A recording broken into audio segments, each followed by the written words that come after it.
This is Eric Campbell. You can find me at ericcampbell.com. This is Brian Walker with Image Armor Pretreatment and Inks. Johnny Shell with SGIA. Scott Fresner with T-Biz Network International. And you're listening to Two Regular Guys Podcast Hosted by Terry Combs and Aaron Montgomery. If you're not listening, you're missing out.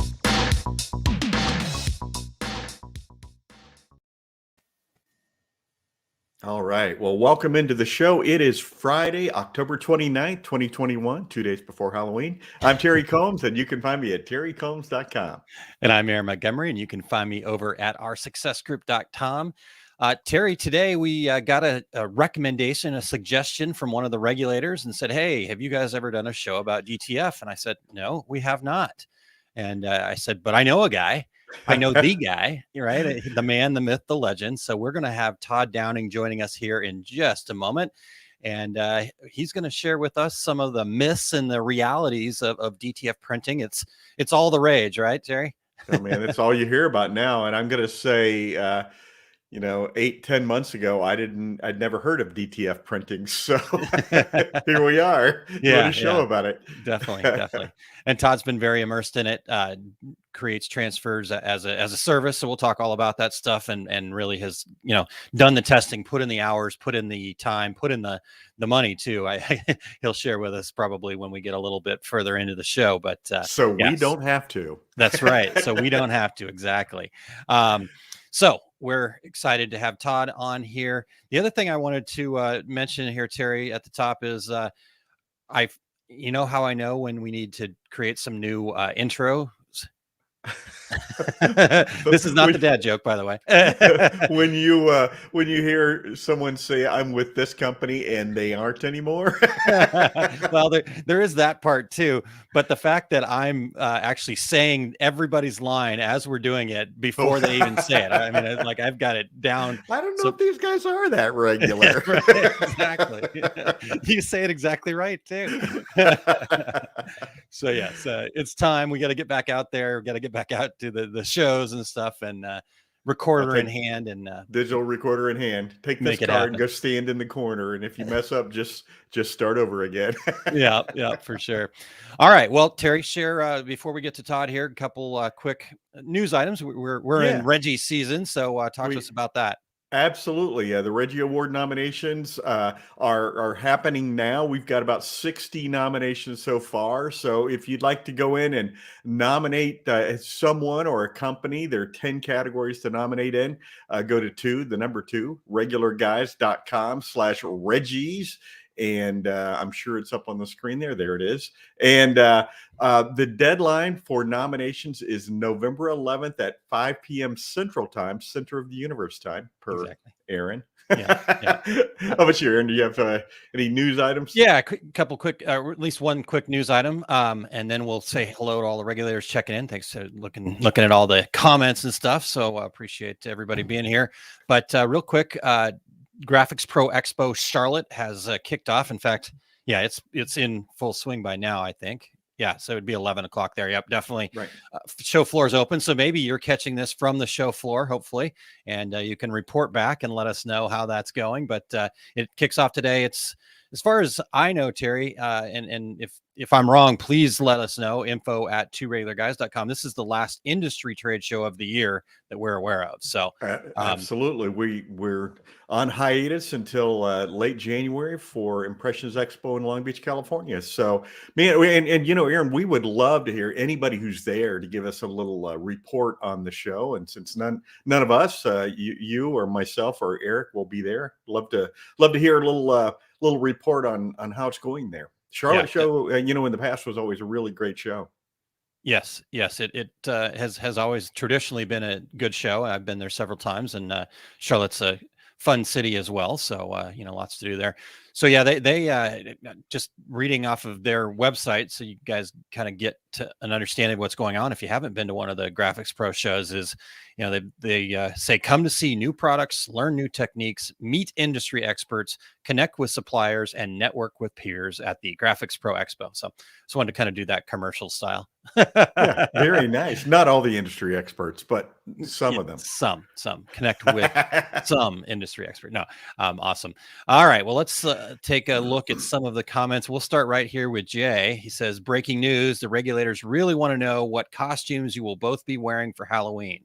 So, Terry, what costume will you be wearing? I'm my plan is to sit in my driveway with a beer and a big old bowl of candy to pass out. So I don't know that I'll probably, I do have my black t-shirt with the hockey mask on it. I'll probably wear that. How about Okay. you? All right. That's a good one. Yeah, I've not kind of done that. We went all out for our son this year. He wanted to be the wrestler Roman Reigns, and so we've worked hard on getting him all set up. But Kylene and I did not plan anything this year. I've got a shirt that Kylene actually offers on her website at weheart.biz that says "Costume not found, 404 air." So I may wear that. So unfortunately, not great news there, Jay. We're not all out this time. So yeah. I have in the past. I used to really get into it, and when I worked in a regular office, always dress up to go to work in a costume. But the one I get the greatest reaction to, and I don't know if you guys remember this commercial from a few years ago. I just had a thought bubble above my head, and it said, "I'm thinking Arby's." Nice. That's a good one. Still, my favorite of all time was when you showed up at US Screen as Flava Flav. So that was good. Flava Flav. Terry as Flavor Flav. It was fun. I did see my leopard skin high heeled shoes when I was going through some boxes in the garage recently. A comment you don't hear often from two regular guys. All right. Well, Dale says, so Terry is going as Bubba J. So there you go. Todd says, you could be Macho Man and she could be Miss Elizabeth. Keep the wrestling theme. That's a great idea. See if I'm not sure if I could pull off Macho Man before Sunday, though. I guess I just need to go buy a box of Slim Jims and I can just be an old Macho Man that's not dressed. All right. Let's see what else we got here. I got to go back a little bit. So we've got Eric, we're going in the Wayback Machine here. Gusta checking in from Sweden. And Richard, good morning to you. And thanks for being here, Mary. I almost said Carol, but that's Mary's last name. And good morning, Jerry and Ramona. Thank you guys for being here. Thanks to Eric for being in the comments as usual. And Bevy Jean is here to learn more. So we're excited to have you here. Got Martha and Mo, and man, we got everybody checking in. And even Todd in the comments while he's waiting to come on. He's pulling double duty here. He's got something to say, and we don't have him on screen yet. Yeah, exactly. Yeah. So make sure we get that. Let's see here. And then David Gross checking in. Happy Spooky Friday. Yes, the Friday before Halloween. I would guess if anybody is going into an office, today would be the day that people would be dressing up. So I'm looking forward to seeing all the pictures on social media of the creative costumes. It is All Hallows Eve. So All Hallows Eve. Yes. And then, Sheila checking in. Sheila, our guest from last week. So we didn't run her off. We didn't scare her off. That's good. She's still hanging in. Well, Eric didn't tell her to log out. She's been sitting here waiting for waiting the whole time. Nice. All right. Well, we've got lots of people checking in. Thank you guys so much. Josh Hester is checking in. He says, thanks you guys for doing this. And Josh, we want to just thank you for the suggestion. Regulators, we're always looking for that. Josh just reached out to us on social media. I think he found me or two regular guys on Facebook. I can't remember exactly which one it was, but info@tworegularguys is a great email address for us as well. And so if you guys have suggestions or things you'd like to learn more about, let us know. We'll go out and find the guests. We actually have some pretty cool stuff coming up. Don't have a confirmed date yet, but we are going to get some representatives of Color Real. For those embroidery folks out there, you may know what that is. We won't get into it, but that we may have them coming on. We've been efforting since the beginning of September to track them down. So looking forward to that stuff and other great shows coming up, but we need your suggestions. So exactly right. Appreciate all that. So Aaron, before we jump in, we want to thank everybody for checking out the Two Regular Guys. And as you said, we're looking for guests. So if you'd like to come on the show or you have a recommendation, you can go to calendly.com/2 regular guys and share your show ideas so that Of course, as always, Eric has it instantly on the screen. And if you are listening to the podcast version of the show, we would appreciate you sharing the two regular guys with all your industry friends right now so they can become regulators too. Have them jump onto Facebook and join us. And we would appreciate you giving us a review. It's really important to us to get reviews out there on Apple Podcasts, Spotify, iHeartRadio, Stitcher, Amazon Podcast, wherever you do your podcast listening. And if you're watching us live right now, please join in. And I'm sure that Todd would be happy to answer your questions. And we're just about ready to kick this off. Yeah, definitely. And I was giggling while you started there, Terry, because Letty's comment here, she said, "Woo, I made it. I like dad jokes because that's how I roll." EYE roll. Nice. Wow, that's a good one. Yeah. And just for those of you that are regular listeners here, you may notice that we're a little out of order. We are not going to miss the dad joke, so no worries about that. Stay tuned. We actually are going to turn the dad joke over to Todd this week because Todd is a dad of, I think, about 25 or 30. I can't remember the number. No, he's got wonderful kids and some wonderful dad jokes. So we said, you know what? Todd's here. Let's get a dad joke from Todd. So we're excited. Well, you know, Aaron, I when I was putting this outline together last week, I remember sending a message saying, I'm assuming that Todd will be doing the dad joke this week. Yep, exactly. So, yes, we're excited. Todd's got a good one ready for us. So be ready. But real quick, let's hear a word from our success group about a webinar that's out in limited time. It's going to be coming down here relatively soon. So check this out. Hi, small business owners. Our Success Group has just released a new webinar that will really help you set up the right foundation for success. A good foundation is so important because it helps us make better decisions when faced with a challenge, create more profit, and get your time back. Sign up for the 30-minute on-demand webinar, 5 proven foundations every small business needs at oursuccessgroup.com/proven. You will learn what foundations you need to focus on to grow your business. Go to oursuccessgroup.com/proven, PROVEN, to sign up for this no-charge webinar today. It's only available for a limited time, so don't miss out.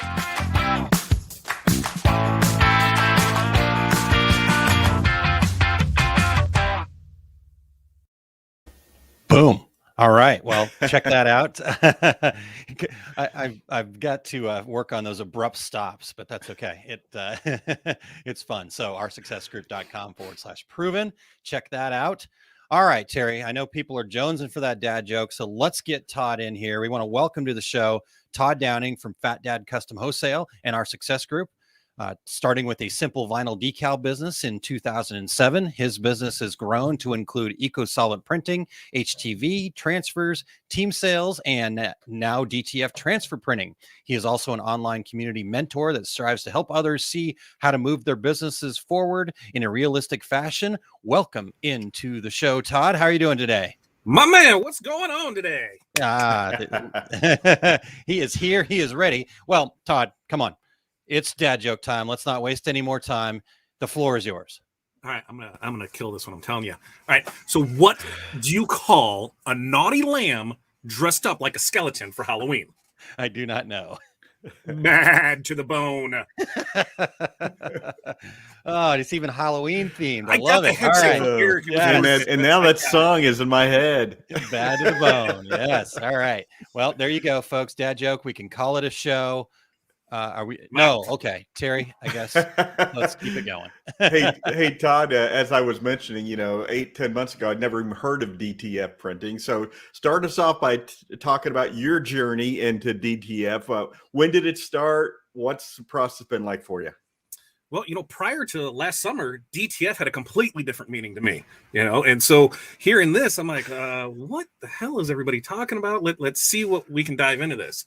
And I heard it called both direct to film printing and direct transfer printing. There was a lot of information flowing out there. It was this new technology where people were printing full color transfers in-house with converted printers. Now, after a few months of researching, I found a U.S. company that I was happy with because let me tell you, if you're looking into getting into DTF printing, there's a lot of shady stuff going on out there because it is so new. There was a lot of people getting taken advantage of. There was a lot of bad equipment, a lot of bad ink, a lot of bad film. There's just a lot of bad things out there. So you really need to do your research on this. So I found a U.S. company I was happy with. I placed my order for printer and supplies and said, okay, let's see what we can do.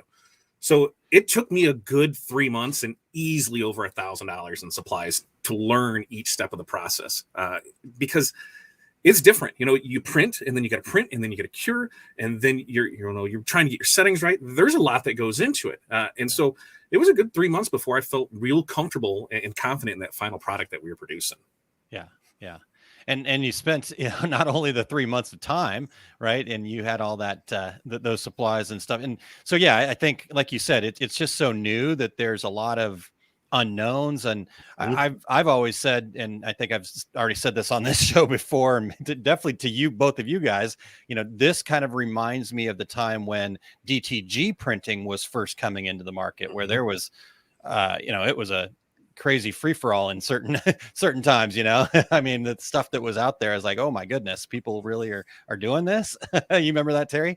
Oh heck yeah. And I remember Scott handing white ink to Wade Rowan, who was one of our techs at US Screen, saying, hey, see if you can make this work.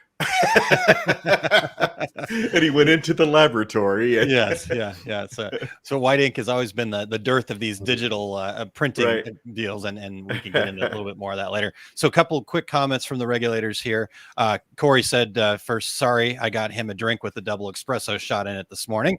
So he's fired up. And then I don't know, Todd, if we're going to touch on this later or not, but I'll put it up there and then you can tell me if we want to just move it and cover that later. But Jerry said, what's the difference from DTF and screen printing? Yeah, we can talk about that now. Okay. Let's hit that then first. Yeah, easily. The easiest thing is one's using screen print ink and one's using, not screen print ink. To the screen printing side of it, you're going to create that. You're going to go through that whole process just like you would a screen print shirt, right? But instead of putting it on the shirt, you're going to put it on the paper, add some the adhesive to it, turn it into a transfer that you can press. Kind of same process with the DTF, only you're not creating you're not creating, what the hell is that called? The separations. Yeah, because I'm a screen printer. Yeah. I go to a screen printer to get screen prints done because I don't know what that is. I don't want to mess with it. And that's the big thing is where this is all contained, all your colors in there, you can create everything with it with screen print. If you want a 3-color, you're picking 3 colors off the shelf, you're mixing it, you're doing that with it.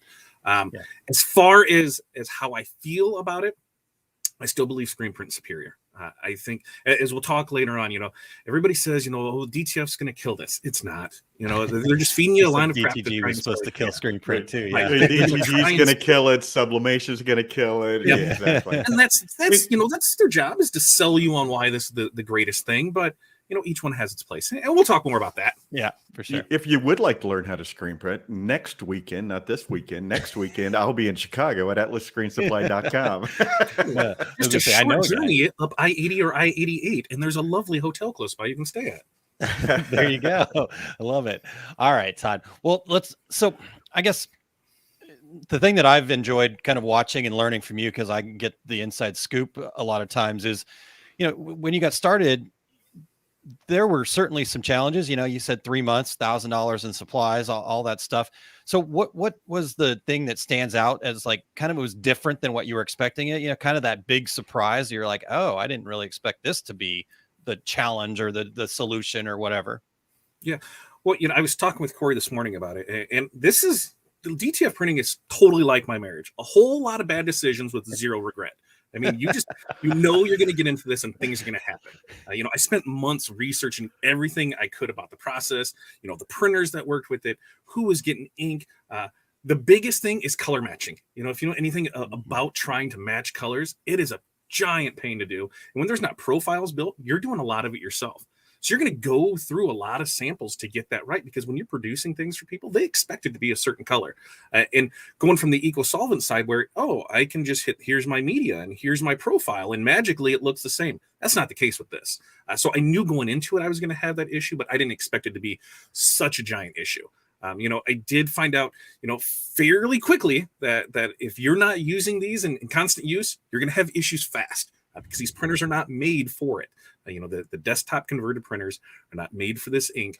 Certainly not made for the white ink. And if anybody has had any experience with the white ink, it is the devil, and that's where we're going to go with it. Titanium dioxide. It not made to go through print heads. Exactly right. So Todd, we've got, to the point where someone says, what's the difference in screen printing? So most people are still not familiar with direct to film. And I talk to people every day who go, what is that? Because, not a lot of trade shows. So we're not walking around going, well, what are they doing over there? That's super cool. So what's the process? Talk to us about creating a DTF transfer. Yeah. So the short story is you're taking a printer and you're printing on a film in reverse. You let that ink set up a little. You're going to add an adhesive powder to it. You're going to cure that. And now you have a ready to press transfer. That's it. That's the short version of it. Now, long version, I use Epson P600s to print on film that we cure using the manual method, which if you're not using an enclosed area, like say a sandblast cabinet, you're going to get this adhesive powder everywhere. All right. It is going to be everywhere. You're going to find it for months on end. You're going to think you cleaned it and you're going to find it. It's a mess. It is a complete mess. Now, when it comes to curing, you have a few options. You can cure with a heat press. You can cure in an oven. You can even use a tunnel dryer for it. As far as types of films, there's two types of films that you're able to print with. There's a cold peel and then a hot peel. Now, I wouldn't say one is better than the other. It's just more of a personal preference. I like the hot peel. And even the hot peel isn't necessarily a hot peel. There's still, a wait time of 3 to 5 seconds. What I tell people is, here, just set it, go to the next one, and then you can pack your peel and you're fine with it. Now, these transfers can apply to cottons and polys and blends and a lot more. We did a test a few Tuesdays ago on Tuesday with Todd where we were able to press the wood, we were to press the paper, and we had no issues at all. Would not press the tile because there's nowhere for it to go. It just slid off of it. But we're constantly seeing what can it press to and what can it not press to. Yep. Awesome. Todd, when you said that, here's the short answer. Then I'm thinking Lee Corso on College game day. Not so fast. Nice. So you've got the process there, and sounds like there's some steps. The adhesive powder. That's interesting. That would be definitely something that I wouldn't think about before getting into this, right? And honestly, again, and I maybe it's just because it's what I know, but it totally takes me back to my time of being involved with the early DTG stuff where people were like, oh, pre-treatment. Yeah, no big deal. But then found out pre-treatment got everywhere. It was a mess. It was sticky. It was the challenging part of the process. So I'm guessing the adhesive part is definitely the challenging part of the process, kind of getting that right. Does that sound correct to you? Absolutely, because there's how much, is there enough? Is there not enough? Your cure time on it. If you over cure, you're burning up the print. If you under cure, you're not going to have it there. So you're putting it back under. As we were talking this and thinking, one of the other things that I think a lot of people get forgot about or get left out is the RIP software. I mean, they think they can just buy a printer and start printing. No. There's a whole nother software you got to learn. And it's a RIP software. So fast. Not so fast, because that thing, it's an added expense. When this first started, there were so many garbage companies out there selling pirated copies of software. And people were wondering, hey, I can't have my computer hooked up to the internet. I have to have everything off. And they're like, yeah, that's how you get it to work. No, it's because you're using pirated software. So if your company is selling you pirated software, probably not the company you want to be buying from. Over time, that's changed some, but they had so many issues with that because, how do I print this? What's the settings for this? Not every settings are the same. A lot of it is based on your environmental conditions. You make sure your humidity is right. You want to make sure your temperature is right, because if it's not, that's going to affect your print. So somebody, like Terry, who lives, in 13 inches of sunshine versus me, who I haven't seen sunshine in probably a week now, environmental conditions are completely different. So his settings there are not going to work where my settings are here. So you have to think about that too. There's a lot that goes into it. And lately with sublimation where, hey, I can just put ink in a printer and I'm good to go. And people assume, hey, that's what I can do with DTF. It does not happen that way. It is not that simple. I've seen a lot of people get frustrated because they think it's a point and click and I can print this and I'm good to go. And it's not, because they're not doing their research on it. And that's the hardest thing for me. And the testing decide, and I'm going to spend money and this is going to work. It's not the case. Well, and out there, and again, with very few trade shows, our point of reference is the internet, and people see it and go, "Oh, this is the miracle cure. This is the answer to all decorating issues that I've ever had in my entire life." Yeah. All right, well, let's catch a couple of comments here real quick. Ron jumping in, and then when we were talking about white ink, he said the devil dressed in white. There you go. And then Linda said that she puts DTFs on tumblers, so that's right. Cool. Check that out. And then Drina, let's get Drina's question here real quick. Are there printers made for DTF? So, and Todd, I'll let you elaborate on this, but to my knowledge, no printer manufacturers are actually making equipment specifically for DTF ink, but there's some layers and levels to that. I'll let you expand on. Yeah, to my knowledge, there isn't one yet. There are some that are producing their own, but a lot of them are just using Epson heads. Yeah, and not every Epson head is made for this ink. And so you're going to have issues with it. Now, there are some printers, that there's a lot that are based off, the L1800. When the first DTGs came around, it was kind of that same thing where they're using, these Epson heads in there. Yep. And so it'll somewhat work. Now, if someone says, hey, I want a ready-to-go DTF printer, I'm going to say, great, buy an Epson 2100. And they're like, that's a DTF, or that's a DTG. I'm like, yeah, but it can print DTF too. In my experience, that is going to be your best bet. And we'll elaborate more on that a little later. But okay. The big thing is there's a lot of garbage out there. A lot of it's coming in from China. So people are purchasing today. They're getting in 90 to 120, 180 days from now. And so they're just hoping that it's going to work. Zero support with it because, everybody thinks, oh, I just got to order it. It's here. Guess what? When you buy those big printers in from China, you're installing heads, you're installing software, you're installing everything. If something like, where is it at? If something like this scares you, where you're flushing out a print head, DTF is not for you. I thought that was part of your Halloween costume. I know, it should be.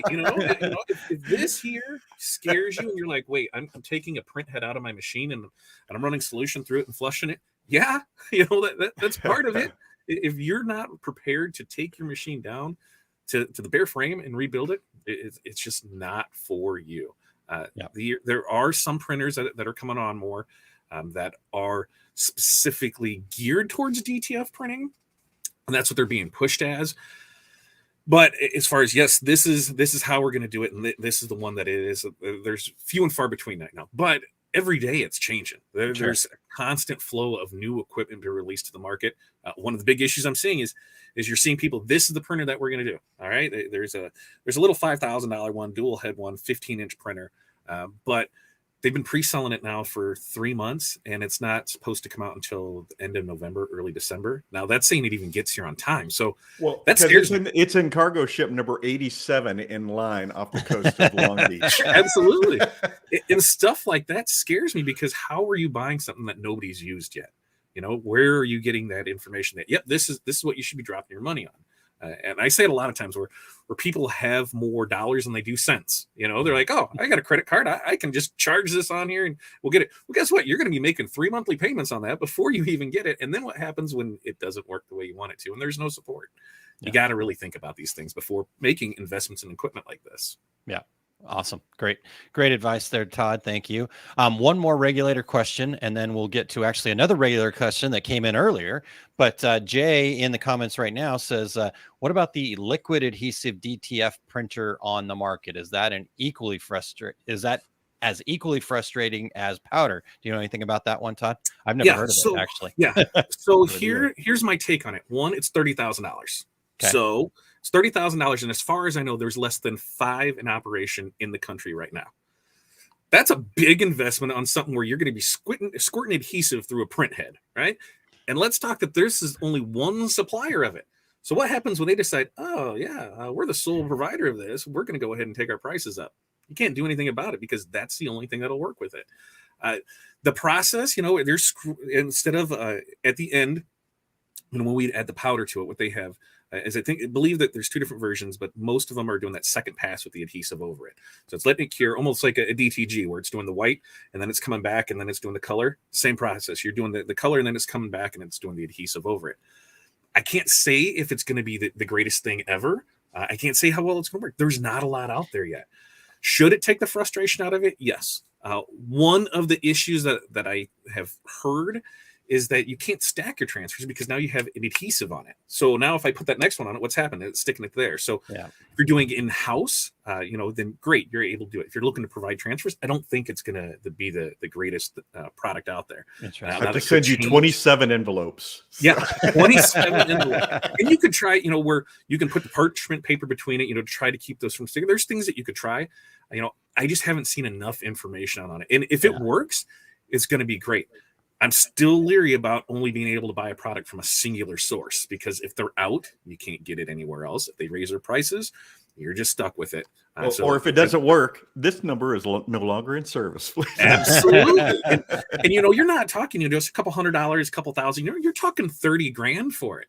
And so it's a big investment to make. And so if you have the capital to say, hey, I don't mind losing $30,000 for a machine, and I don't mind losing another $30,000 in time, supplies, support, everything with that. So if you've got $60K just rolling around and you want to look for something to do, go for it.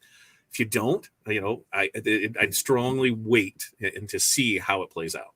Yeah. I was just talking to someone a couple of days ago about the next trade show, and I'm figuring Long Beach, there's going to be a dozen companies you've never heard of who are going to be trying to sell you on their technology for this. And it's gonna range from $2,500, like you said, to $30,000. And you're gonna be like, I don't know which one is the right one.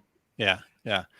Well, Kessa says we're supposed to be putting a down payment on the liquid adhesive printer this afternoon. This makes me a little nervous. So, but like Jay said, thanks for the honest feedback. I think it's important to look at all these things.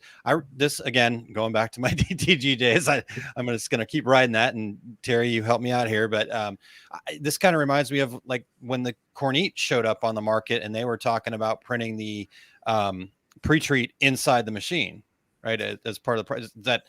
And again, at that point, I was kind of phasing myself out of the DTG. I was moving on to other things. But the thought there, again, okay, good in theory, but let's see it work first, right? Do you want to be the guinea pig or not? Well, and of course, we're all sitting there going, wait a minute, it has binders in it, so it's like glue. And it's 95% salt water. That's what pre-treat is, everybody. Let's see. Let's put some salt water inside of our metal machine. and what salt water causes metal to do? It causes it to rust. And so I think that we were, by the way, correct in that thought, because I know that over time that those issues have arisen, even when you pay $250,000, $500,000, $600,000 for a DTG printer. So yeah, and so possibly same thing here. It's newer technology. It's coming around. Because all of these things that Todd's talking about are things that happened in the DTG space until it was like the Wild West, right? Yeah. And I don't know if it is going to take the equipment, the actual equipment manufacturer, or maybe there's some other people out there that are coming out with different stuff. I've seen a lot of comments in here about some of the stuff that's worth checking out. Jesse Martinez talking about the inks being important too. And it's definitely just one of those scenarios where, as Todd said, something new's happening every day. So, well, all right. First I have to say Jesse is just all right with me. And but I think one plus for this technology though is we've gone through a lot of the pain, as Scott Fresno used to say, the bleeding edge of technology. I think we've gone through a lot of the pain with inkjet print heads in the DTG process. So I think it might accelerate some of this DTF research and technology a little bit. Absolutely. Yep. And like Todd said, there is that, if you're looking to do DTF transfers and you want a pretty maintenance-free solution, a DTG machine can do it. I know lots of people that are using their DTG machines when they need a DTF transfer, but that's a whole different ball of wax that I don't want to get into right now. We might cover that later. Todd, make sure we stay on track here. So we got a question earlier that came through from Jessica Rodriguez, one of the regulators. She replied to one of our posts, and she asked, what is the true quality of DTF, and is it really viable in the long run, or do you think it's just a trend? Well, I do think it's viable in the long run. I don't think it's a trend. I think it's going to stick around. But when it comes down to it, the quality is only going to be as good as the printer and the person running it. We've all had those bad experiences with a product from one person, while an amazing experience with that same product from someone else. So that's just part of it. The people that they have to know what they're doing. They have to know how their equipment works. Before we sold our first transfers, we wash tested in the house to 50 washes. And if anyone knows my wife, Corey, she can wash rhinestones off of a shirt with a blink of an eye. So, if it held up to that, then I knew we were good to go. Like I said earlier, I hear every day that DTF is going to kill screen printing. It's going to kill DTG. It's going to kill HTV and sublimation and everything else. And that's just not going to happen. I don't know why some of these salespeople say that, other than, here, it's the next greatest thing, and I need to pad my pocket. I heard from somebody else that, they're selling $100,000 in equipment a month now. That's a ridiculous number, for an unproven technology. As it continues to grow, sure, but it just scares me at this point to say, I'm going to put all my eggs in one basket and just go great all in on this. Yeah. I feel that DTF is a complementary process, to what somebody might already have. If you're a screen printer and you're turning down that 10-piece 8-color job, well, then, DTF can solve that problem. If you're doing sublimation and you're turning down, cotton garments or dark garments, then DTF can solve that problem. And if you're doing HTV and people want full color designs, guess what? DTF can solve that problem. The only real process I see DTF encroaching on is white toner printing. But even with that, you can do way more with white toner prints than what you can with DTF prints. Aaron, I know you remember this, that 17 years ago, Scott Fresner, when you came to U.S. Screen for a screen printing class, Scott would come in, hold up his book, say, welcome to the class, and then go to his office for the next 3 days. And I would teach the class. But Scott would, when the first TJet came out, Scott would actually say to the class, screen printing will be gone in 2 to 3 years. And as I would walk up before he got out of the room, I'd say, that is absolutely not true. The DTG is just going to be another arrow in the quiver, so to speak. And DTF is exactly the same thing. It's just another opportunity for us, another way to decorate product. But, nobody's replacing anybody right now. Yeah. Definitely. Well, real quick here, Terry, before we get to the next question, a couple of more comments here. And Josh, I see your question. We will come back to that one. Maxie, it says you can put on the powder glue on by hand and put the film through your dryer. If you do a lot of printing, you need an automatic glue and dryer unit, which kind of relates to Josh's question that we'll get back to. But Jerry also said, I would much prefer to subtract out transfers rather than buy another machine software to learn. And then she followed that up with, Todd does an amazing job. I was going to say, I know a guy. Great results. I know a guy, right? Yeah, that idea there.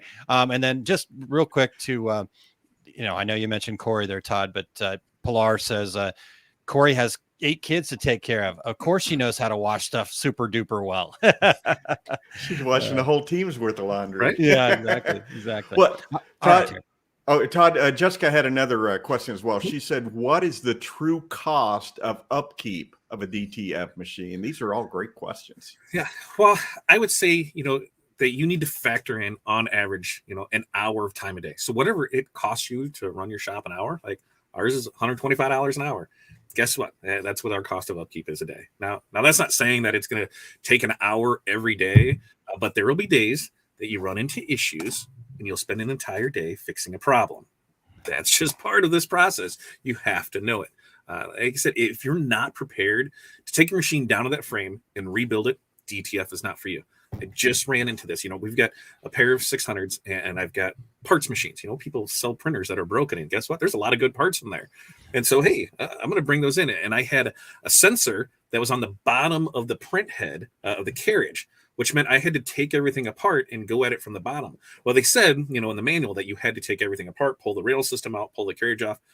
But I looked and I could see that there was a hole just big enough where I can move stuff over and get that part out without it. It saved me probably a good 2 hours in time in it. But you have to be prepared for these things, because if you're not, you're just going to have a dead printer. And the longer you let it sit there, the worse it's going to get. So to stop that, you need to have a good, consistent maintenance schedule, and you need to be printing at least every other day.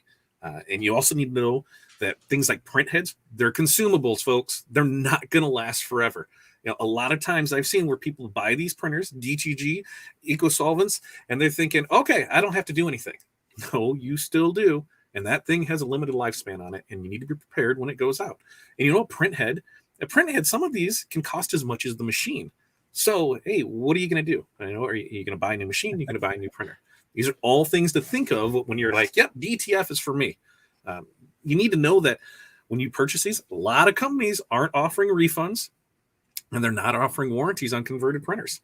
The other thing is the warranty that they're offering, it may not cover the print head or the ink delivery system. You know, these things build up ink, and you're going to have head strikes. And guess what happens? It's going to get worse. And then the printer's going to quit firing, and you're going to be stuck. Yeah. So you need to keep supplies on hand, which was one of the reasons that I went with a U.S. company, because a lot of the things are on hand. Now, right now it is tight because we know that there's a supply chain issues, which is why I want to not buy something that I can only get things from one person from. You know, if I have a problem with this, you know, it's an Epson printer. I can find another Epson printer. I can find a head from a different source. Films, inks. Inks are the one things that I try and stay super consistent with.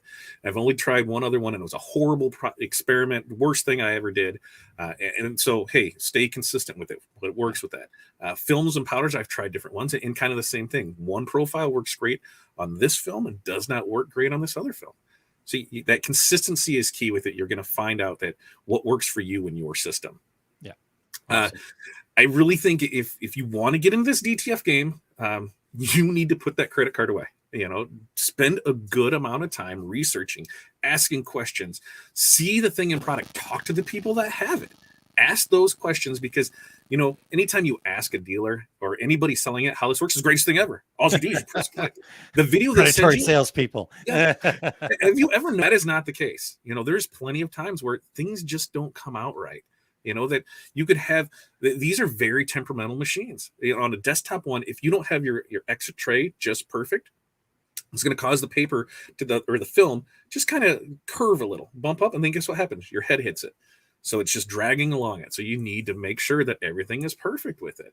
Yeah. You know, there's a lot of frustration that goes in this. And so if you're expecting to buy something and, yep, I'm going to hook it up, I'm going to hit print, and it's going to work perfect, you are going to be in for a long day, and it is not going to be fun. You know, Todd, you said something that is really a great advice, and that is, talk to somebody who has this machine. Any reputable company is going to say, "Oh, sure, absolutely.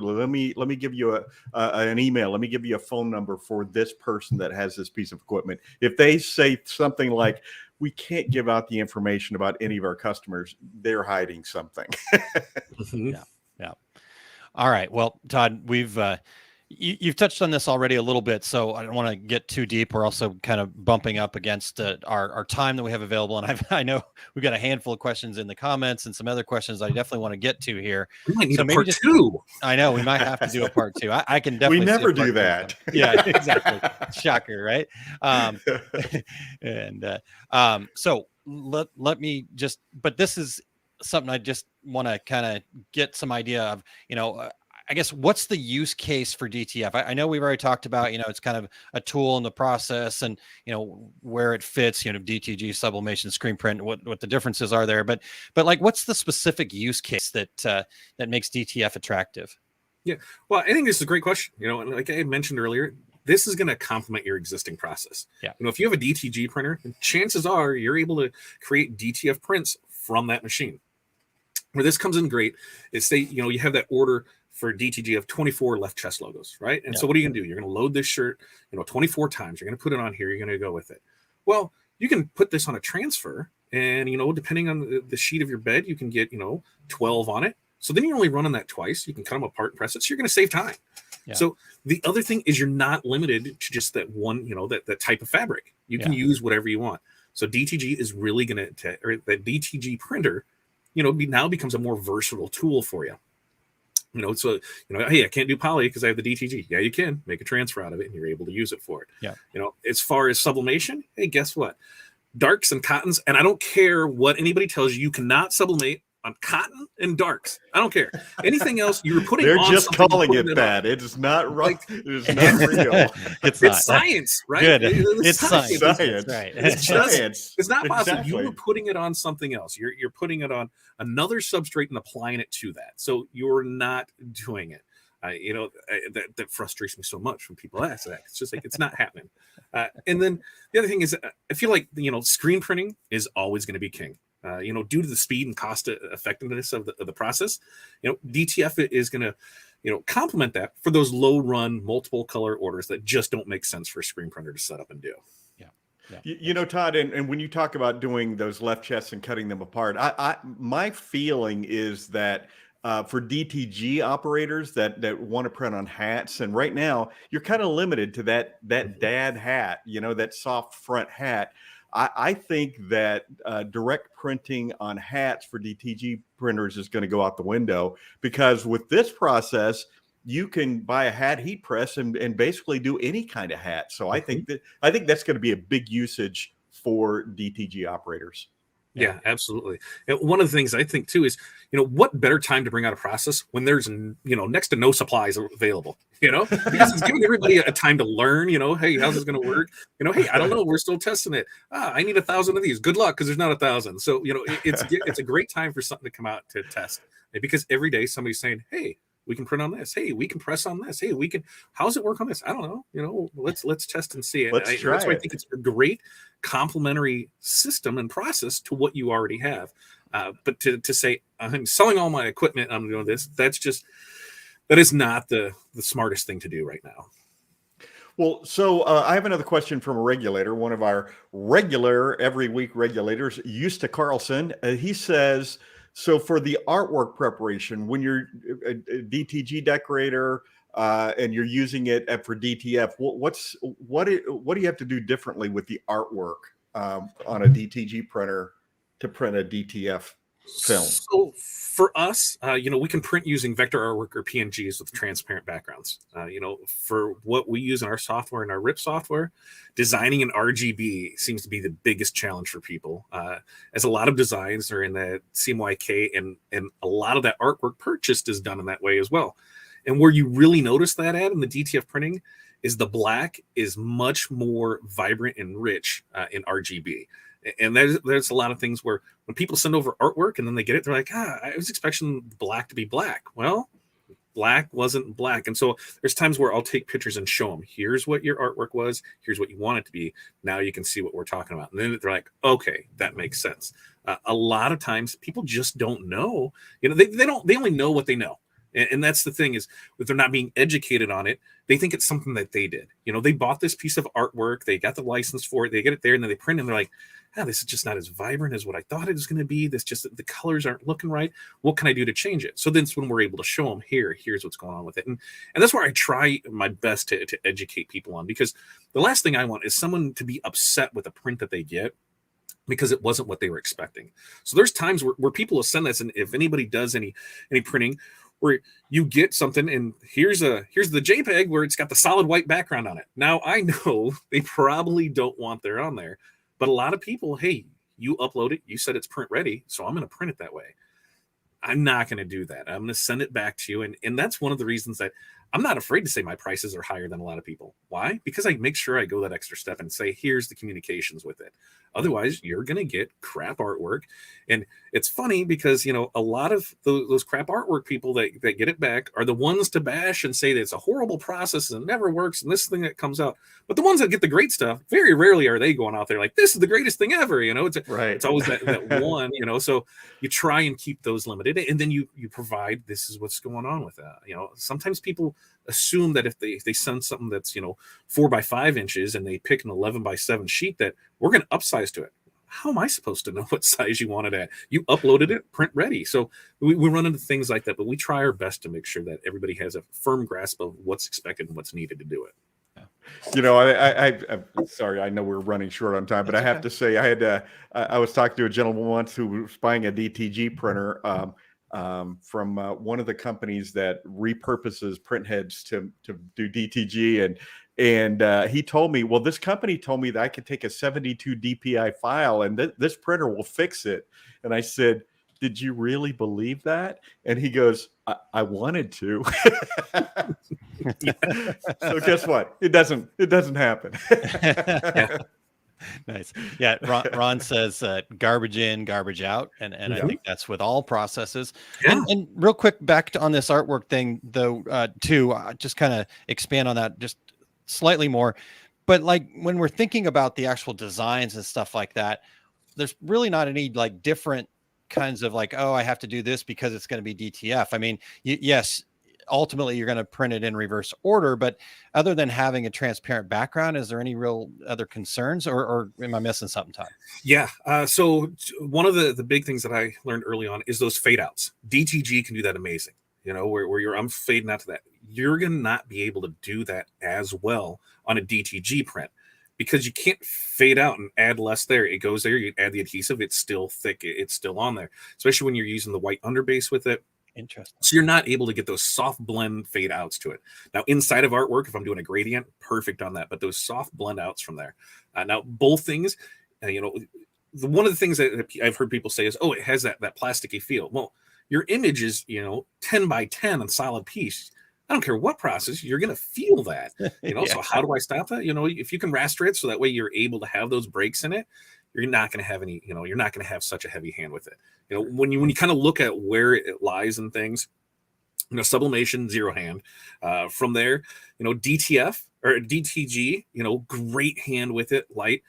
And then you're going to go into the DTF and the screen print because a lot of screen print is super soft, but a lot of it can be super heavy too. It goes back to, what are you having done? Who's doing it? What inks are being used in there?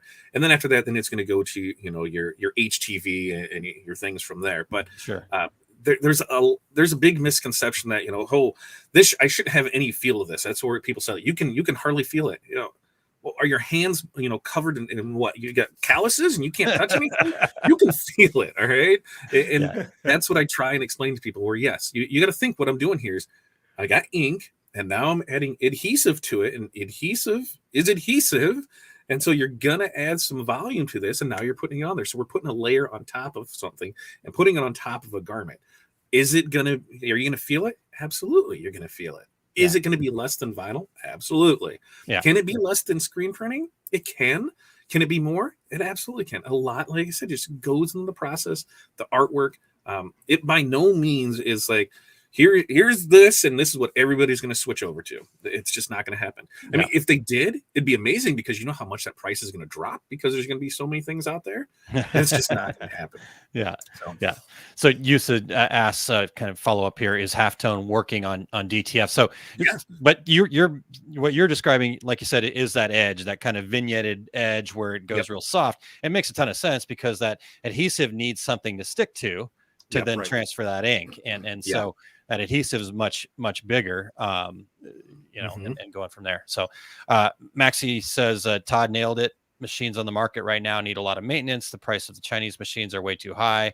I'm looking for a DTF printer, but we'll wait until a quality printer comes onto the market. There you go. Okay. Interesting. Thanks for sharing, Maxie. All right, guys. So here's where we're at. We've got a lot of other great questions in the chat here, and we're going to note all of those. I'm going to note all those. I've already written down some over here. I've got my dry erase board marker and writing right on my desk. And and then we also have some other questions that we had for Todd, but because of the time, as we do here on Two Regular Guys, part 2, right? So we in the chat here asked Todd if he was good to come back and do part 2, as always, very gracious and willing to do that for us. So look for part 2 of this conversation on the 19th of November. So we got about 3-4 weeks or so. We've got some other shows lined up, including some Reggie stuff in there. So stay tuned. And we won't be like Walking Dead. We'll have this very soon. Walking Dead, see the conclusion in February. Are you kidding me? Right? Yeah. Of the 400 episode season finale. Like, come on, just let me let Let's it go. get to it. Get to it. All right, Todd. Well, before we let you out of here, I do want to make sure that we find out where people can connect with you. Where's the best place for people to reach out? If people have specific questions, you're always so gracious and willing to help people out. So how do they connect with you? Pretty much anywhere online. They can find us at OSG Business Basics. We'll get us to our private Facebook group. You can get a hold of us at OurSuccessGroup.com. You can get a hold of me at FatDadWholesale.com, FatDadCustomDesign.com. You can find me anywhere. And I'm pretty... I'll be honest with you. There's a lot of bad stuff out there, and I won't bash anybody in a public forum because you always have that chance to make things better. Just like the company that has the $30,000 printer that it has the adhesive in it. I don't know if it's good or not, but from what I hear, it could be. So ask me. I'll be dead honest with you there. Everything that I've went through on it. There's some places that had really bad experiences with. And the biggest thing, do your research. That's all you have to do before you pull out that credit card. Just do your research and know that this is not going to be the end all be all. And if, like I said, if you're not prepared to take your machine down to the frame and rebuild it from the ground up, this is not the process for you to do. Yeah. Yeah. And in the awesome. meantime, if you want to give it a try, reach out to Todd. There you go. You can do that. Yeah. Then you just Yes, exactly. Todd he's been through it, so he can get you some transfers. I've used them. They're fantastic. And then Jerry says, thank you for your honesty, Todd. Yeah. Appreciate that. And I think that's what people are loving here, that we're doing that. And then speaking of, bashing people, not necessarily actually speaking of that, but I'm sure the two regular guys will get some hate mail pretty soon because Kessa said, I just messaged my rep about that $30,000 printer. I'll keep you posted. So, hey. And it could turn out to be the greatest thing. My big fear about it is there's only one producer of it. And that goes for anything. If I could only buy a car from one person, I couldn't get parts for service from it from anywhere else, I'd be scared about that. Now, from their supply chain, from what I have heard, they're only selling it to people. They're only getting distributors that have techs that can go out and service it. So in my mind, that's a great thing, because they're only giving it to people that have it, that can provide that support. They're building things here in the U.S. They're importing, just like everybody else, but they're adding their finishing touches on it here. They're going to carry supplies. They're going to carry ink. But my biggest thing is only having that one source of it. But from everything up to this point, hey, they've got a supply chain down. They're here. They're getting with reputable distributors that can provide support. Because even if your printer, it doesn't matter who it is, if it's the biggest piece of crap there is and it's always broke down, but if I have a service tech that can come out and help me out with it, or I can get on the phone with and talk to in my time zone, not, in the middle of the night time zone, then it's going to be a worthwhile investment. If they're standing behind it, then you can't complain about it. If I've got a warranty and they're helping me through it, it may break down, but if they're helping you fix it along the way, hey, you just have to know going into this, you don't know what you don't know. And that's why you need to research. Yeah. Totally.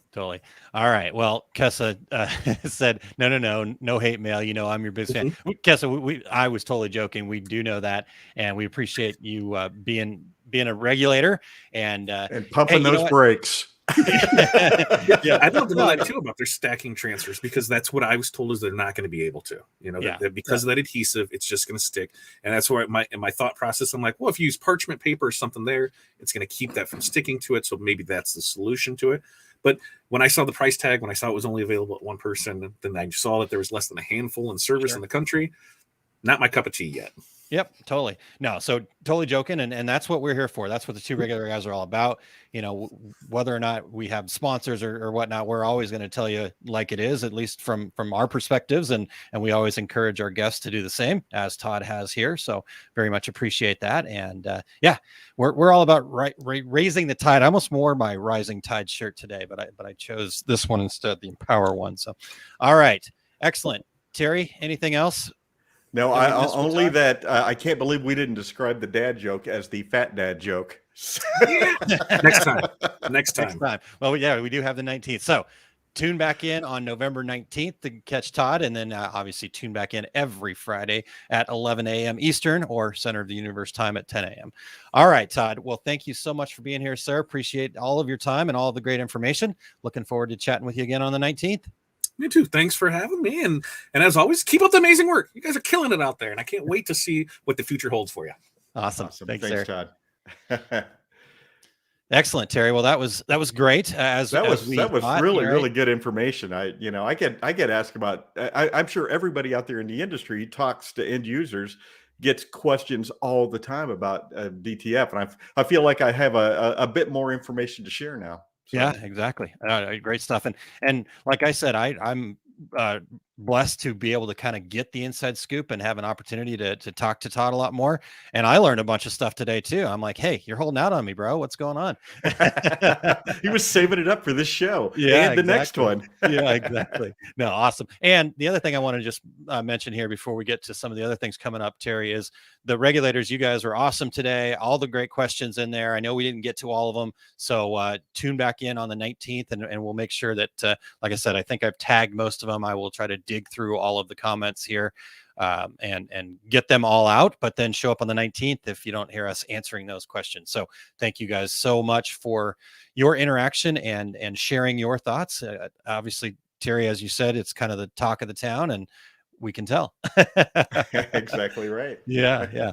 All right. Well, Terry, would you share what Eric's got coming up here, and then what you've got coming up, and then we can close it out?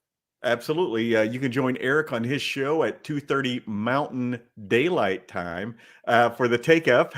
Today, it's episode number 88, Essential Elements of Machine Embroidery 2, like the two regular guys, Education, Info, and Practice, in which Eric will talk about where we can get the best education and information and how to get started implementing and testing. You can learn how to get started, get digitizing, get stitching, and get results. And you can go over to ericcampbell.com, click on the Take Up tab at the top of the playlist. And Aaron, for me, my upcoming complete screen printing business course, I just did one last week here in Phoenix. Next weekend, November 6th and 7th, I'll be in Chicago at Atlas Screen Supply, where I understand it will be between 30 and 40 degrees. So I will have to find my coat before I go. Yeah. I'm in the middle of working on my screen printing class schedule for 2022. I had to actually wait for all the trade shows to announce their dates so I could block out my open dates, but I hope to have that information out. I'm hoping in the next 10 days or so. Okay. I have also coming up Fall in Love with DTG Printing. That'll be November 11th from 1 to 3:30 Eastern time. And that it will be a live event in New Jersey at equipmentzone.com.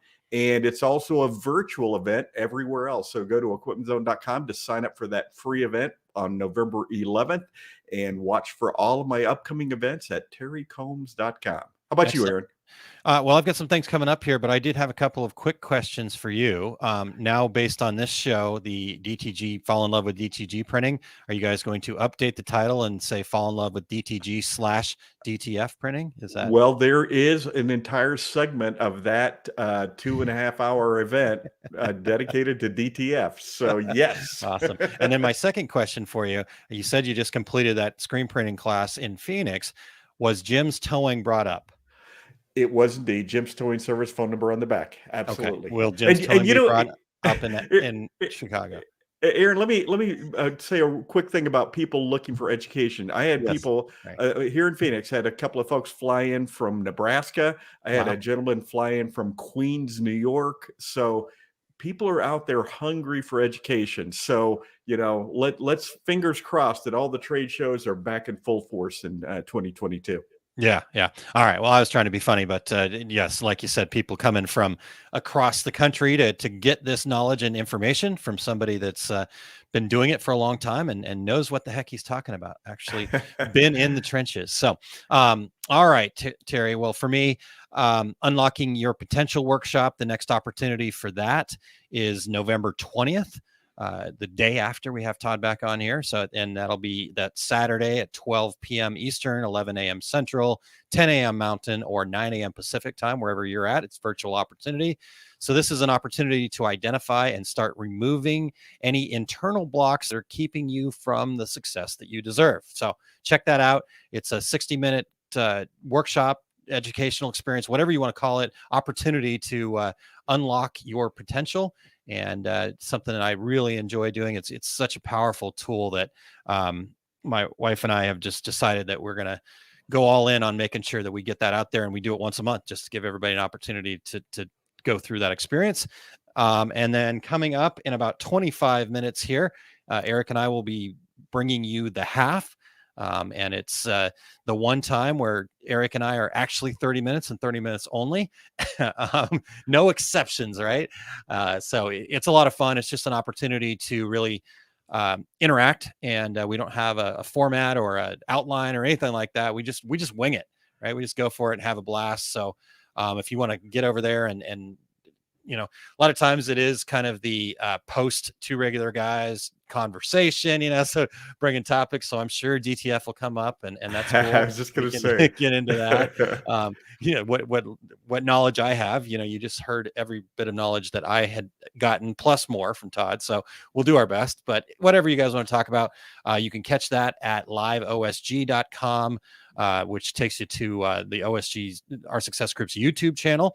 While they're on YouTube, though, make sure that you are also searching for Eric Campbell, and or you can go to this bit.ly link, bit.ly/YT with E, YouTube with Eric. So there you go. Check that out. Or if you're on Facebook, check it out over at facebook.com/Our Success Group Pro. Or again, you can find Eric there on Facebook as well. And I'm sure there will be a way to do. Yeah. So just search Eric. It's ERICH Campbell. And that way you can find him and make sure that you're subscribed, liked, loved, smash the button, whatever you need to do to make sure that you're following everything that Eric does. Because, as Terry mentioned, he also has the take up, which is super valuable. All right, Terry. Absolutely. Well, I think we've done it. I think we've come to the close of another show. We want to thank Todd for his time, and also pre-thank Todd for his additional time he's going to be giving us. I'm really excited to talk to Todd and have that opportunity to chat about this some more. I think it's funny that early in the conversation, we were talking about doing this as a two-parter and joking, and here we are. So we want to thank our show producer, Eric Campbell, for keeping the mics on and the wheels turning. And, you know, Aaron, Eric is in Mountain Daylight Time, and I'm in Mountain Standard Time. But when Daylight Savings Time ends, Eric and I will be in the same time, which apparently makes him kind of uncomfortable. So could be. I don't know. I mean, anytime we get that speech, it makes us all uncomfortable, Terry. So it's okay. No, I appreciate you keeping us all on track of the time and how daylight savings time works. For a guy that lives in a place that just decides to avoid daylight savings time, you sure know a lot about it. I do. I have to know about it because nobody ever knows what time it is here. That's a good point. Valid point. All right. Well, next week, our guest, Terry, we have two very, very special guests joining us. I know. It will be us, right? It will be Exactly. Terry and I are going to be bringing you a show next week, just kind of getting back to the basics, talking about some how-tos of where do I start? Where do I start a business? And how do we kind of, you know, again, even if you've been in business for a long time or have a nice solid business, talking about the foundation and just kind of getting back to the basics. Where do I start? We think is always a good topic. So I'm excited to chat with Terry about that. And I'm sure we'll have some fun too, Terry. Absolutely, as we always do. Until then, I'm Terry Combs. He's Aaron Montgomery. And we are the Two Regular Guys. Here we go. We're out. Awesome. Thank you for listening to Two Regular Guys. Check out our website at tworegularguys.com. That's the number 2, regularguys.com. You can also interact with us over at our Facebook page, facebook.com/tworegularguys, or send us a tweet, twitter.com/tworegularguys. And we have a YouTube page. You can find all that from our website, tworegularguys.com. Thanks for tuning in, and we look forward to spending some time with you again next week.